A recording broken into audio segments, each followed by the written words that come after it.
प्यारे बच्चों, भूगोल की क्लास में आपका स्वागत है।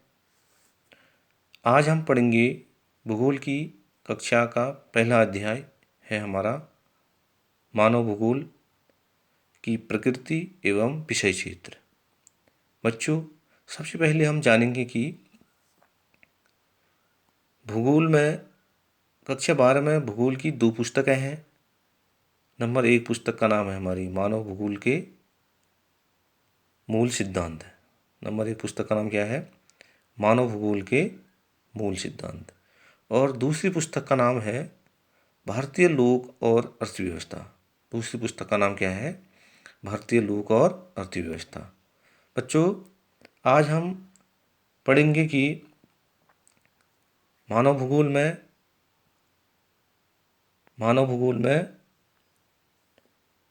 मानव की प्रकृति व विषय क्षेत्र। मानव भूगोल में मानव की प्रकृति व विषय क्षेत्र।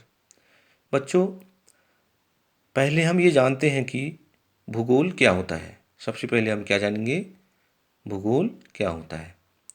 बच्चों, भूगोल जो है 2 शब्दों से मिलकर बना है। भूगोल 2 शब्दों से मिलकर बना है। पहला शब्द है जियो। पहला शब्द क्या है? जियो। जियो का पहला शब्द क्या है? जियो। और दूसरा शब्द क्या है? ग्राफो। दूसरा शब्द क्या है? ग्राफो। बच्चों, जियो का अर्थ होता है पृथ्वी। जियो का अर्थ क्या होता है? पृथ्वी। और ग्राफो का अर्थ होता है वर्णन। ग्राफो का अर्थ क्या होता है? वर्णन। यानी हम सामान्य रूप से क्या कर सकते हैं? भूगोल पृथ्वी का वर्णन करना। क्या कह सकते हैं हम? पृथ्वी का वर्णन करना। ज्योग्राफी शब्द जो है सबसे पहले इरेस्टाथनीज ने दिया। ज्योग्राफी शब्द किसने दिया? इरेस्टाथनीज ने, जो कि कहाँ के थे? यूनान के। जो कि कहाँ के थे? यूनान यानी ग्रीक। उनको ग्रीक भी बोलते, आजकल देश का नाम क्या बोलते हैं? ग्रीक भी बोलते हैं। भूगोल के वास्तविक जनक कौन है? हिकेटियस। भूगोल के वास्तविक जनक हिकेटियस हैं। अच्छा, अगला पॉइंट है भूगोल की 2 प्रमुख शाखाएं हैं। भूगोल की 2 प्रमुख शाखाएं हैं। नंबर 1 शाखा है भौतिक भूगोल और नंबर दूसरी शाखा मानव भूगोल। मानव भूगोल, भौतिक भूगोल आप लोग जो है कक्षा 11 में पढ़ चुके हैं। भौतिक भूगोल को आप लोग कक्षा 11 में पढ़ चुके हैं। भौतिक भूगोल में भौतिक पर्यावरण का अध्ययन किया जाता है। भौतिक भूगोल में किसका अध्ययन किया जाता है? भौतिक पर्यावरण का अध्ययन किया जाता है।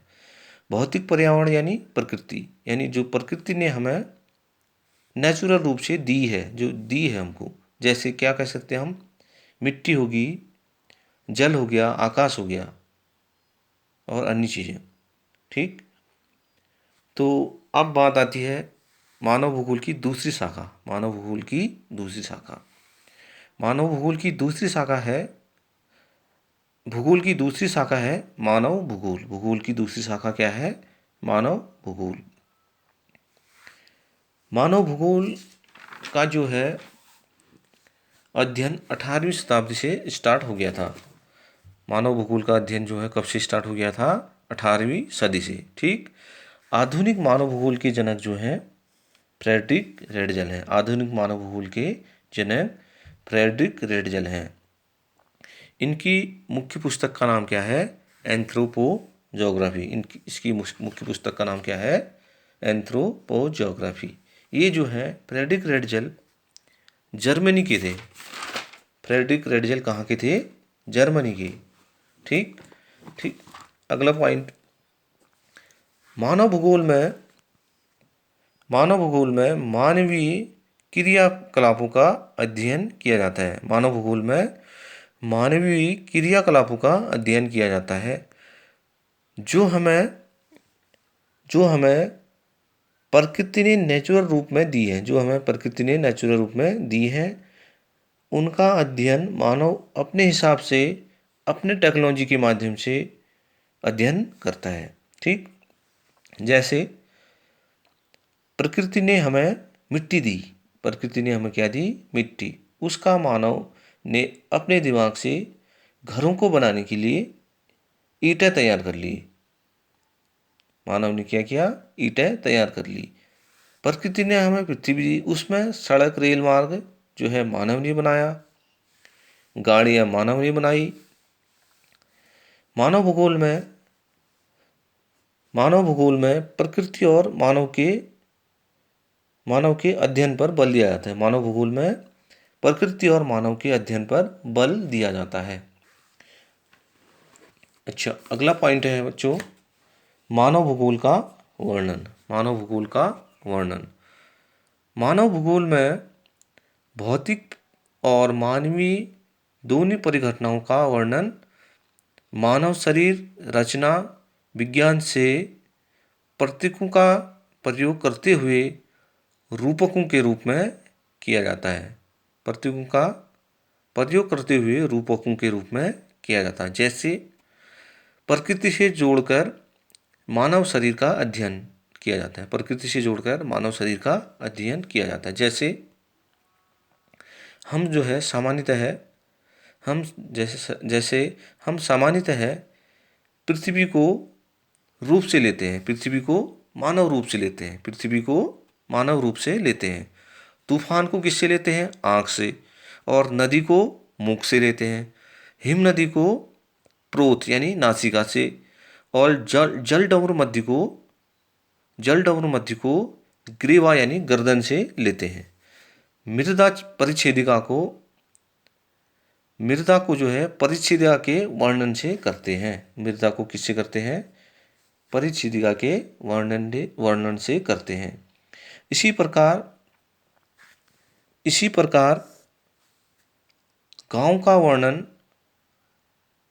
नगरों का वर्णन जीवों के रूप में किया जाता है। इसी प्रकार जो है गांव, प्रदेशों, नगरों का वर्णन जीवों के रूप में किया जाता है। जर्मन भूगोलवेताओं ने राज्य देश का वर्णन जीवित जीव के रूप में करते हैं। मानव भूगोल में जो है जर्मन भूगोलवेता राज्य देश का वर्णन जीवित जीव के रूप में करते हैं। सड़कों, रेल मार्गों और जल मार्गों के जाल प्रायः परिसंचरण की धमनियों के रूप में वर्णन किया जाता है। परिसंचरण की धमनियों के रूप में किया जाता है। यानी परिविंच क्या होता है? हमारे चारों ओर, परिविंच चारों ओर, और संचरण विंच पृथ्वी के चारों ओर, परिसंचरण। ठीक।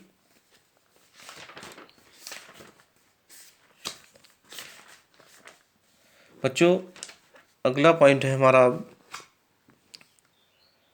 मानव भूगोल की परिभाषाएं। अगला पॉइंट क्या है? मानव भूगोल की परिभाषाएं। मानव भूगोल में सबसे पहली परिभाषा जो है जर्मनी के विद्वान फ्रेडरिक रेडजेल ने दी। जर्मनी के विद्वान किसने दी? फ्रेडरिक रेडजेल ने। मानव भूगोल मानव समाज और उसके धरातल के बीच संबंधों का अध्ययन है। मानव भूगोल जो है मानव समाज और उसके धरातल के बीच संबंधों का संश्लेषित अध्ययन है। ये किसने कहा है? फ्रेडरिक रेडजेल ने। इसमें क्या है बच्चों? मानव समाज और धरातल दोनों मिलकर जो है मानव भूगोल का अध्ययन किया जाता है। मानव समाज और धरातल के बीच का संश्लेषित अध्ययन यानी जुड़ा हुआ। संश्लेषित मीन्स क्या होता है? जुड़ा हुआ। अगली परिभाषा जो है कुमारी एलन सी सैंपल ने दी। कुमारी एलन सी सैंपल ये कहाँ की है? अमेरिका की है। ये जो है अमेरिका की है। ये फ्रेडरिक रेडजेल की शिष्या है। ये कौन है? फ्रेडरिक रेडजेल की शिष्या। इनके अनुसार मानव भूगोल की परिभाषा जो है मानव भूगोल अस्थिर पृथ्वी और क्रियाशील मानव के बीच परिवर्तनशील संबंधों का अध्ययन है। अस्थिर पृथ्वी और मानव के बीच परिवर्तनशील संबंधों का अध्ययन है। ठीक। मानव भूगोल में इस प्रकार की विचारधारा को क्या कहते हैं हम? मानव भूगोल में इस प्रकार की विचारधारा को नियतिवाद या निश्चयवाद कहते हैं। नियतिवाद या निश्चयवाद कहते हैं। नियतिवाद का अर्थ है हमारे चारों ओर जो वातावरण है, वह मानव के ऊपर सीधा मानव के ऊपर सीधा प्रभाव पड़ता है। हम उसको प्रभावित नहीं कर सकते हैं पर्यावरण को। ठीक। जबकि पर्यावरण जो है हमें सीधे प्रभावित कर सकता है। प्रकृति पर जो जोर दिया जाता है, हम प्रकृति के दास हैं। प्रकृति के दास हैं, यानी हम प्रकृति के गुलाम हैं। जैसा प्रकृति चाहेगी वैसा हमारे साथ हो सकता है। ठीक। यानी प्रकृति ही सर्वसर्वा है। इसमें इसके अनुसार क्या कह सकते हैं हम? नियतिवाद के अनुसार प्रकृति ही सर्वसर्वा है। ठीक। बच्चों, अगली परिभाषा जो दी है विडाल डी ब्लास ने दी है। विडाल डी ला ब्लास। ठीक। ये कहाँ के थे? ये जो है फ्रांस के थे। ये कहाँ के थे? फ्रांस के। इनके अनुसार जो परिभाषा दी है विडाल डी ब्लास ने, हमारी पृथ्वी को नियंत्रित करने वाले भौतिक नियमों तथा इस पर रहने वाले जीवों के मध्य संबंधों के अधिक संश्लेषित ज्ञान से उत्पन्न संकल्पना है। ठीक। जीवों के मध्य संबंधों के अधिक संश्लेषित ज्ञान से उत्पन्न संकल्पना। बच्चों, इसको और जान लेते हैं हम। मानव भूगोल पृथ्वी और मनुष्य के बीच पारस्परिक संबंधों का एक नया विचार प्रदान करता है, जिसमें पृथ्वी को नियंत्रित करने वाले भौतिक नियमों का इस पर रहने वाले मनुष्य के पारस्परिक संबंधों का अधिक संश्लेषित ज्ञान शामिल है। ठीक। संश्लेषित में बना हुआ। ठीक। इसमें विडाल डी ब्लास जो है संभववाद के जनक हैं। विडाल डी ब्लास क्या है? संभववाद के जनक हैं। ये कहते हैं कि प्रकृति सर्वेसर्वा नहीं है, जबकि मानव जो है सर्वेसर्वा है। ठीक। मानव सर्वेसर्वा है। जैसे नियतिवाद में कहा गया कि प्रकृति ही जो है सर्वेसर्वा है। इसमें विडाल डी ब्लास के अनुसार मानव प्रकृति का दास नहीं है, मानव प्रकृति का स्वामी है। इनके अनुसार जो है मानव प्रकृति का दास नहीं है और मानव प्रकृति का स्वामी, मानव ही जो है प्रकृति का स्वामी है। ठीक। इसमें मानव प्रकृति को जैसे चाहे वैसे इस्तेमाल कर सकता है। मानव जो है प्रकृति को जैसे चाहे वैसे इस्तेमाल कर सकता है। संभववाद में मानव का प्रकोप ज़्यादा है।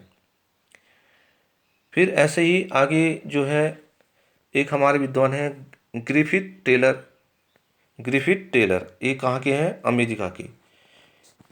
टेलर ने एक नई संकल्पना प्रस्तुत की है। पर्यावरणीय निश्चयवाद और संभववाद के बीच मध्य मार्ग को परिलक्षित बनाया।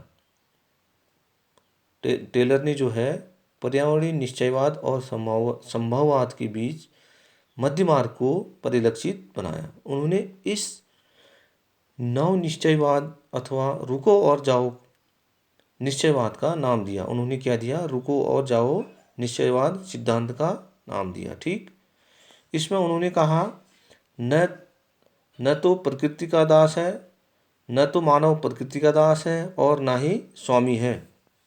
इसमें इन्होंने कहा न तो मानव प्रकृति का दास है और ना स्वामी है। बच्चों, आई होप कि आपको समझ में आया होगा। अगर कहीं पे कोई दिक्कत होगी तो फिर से कमेंट ज़रूर करना।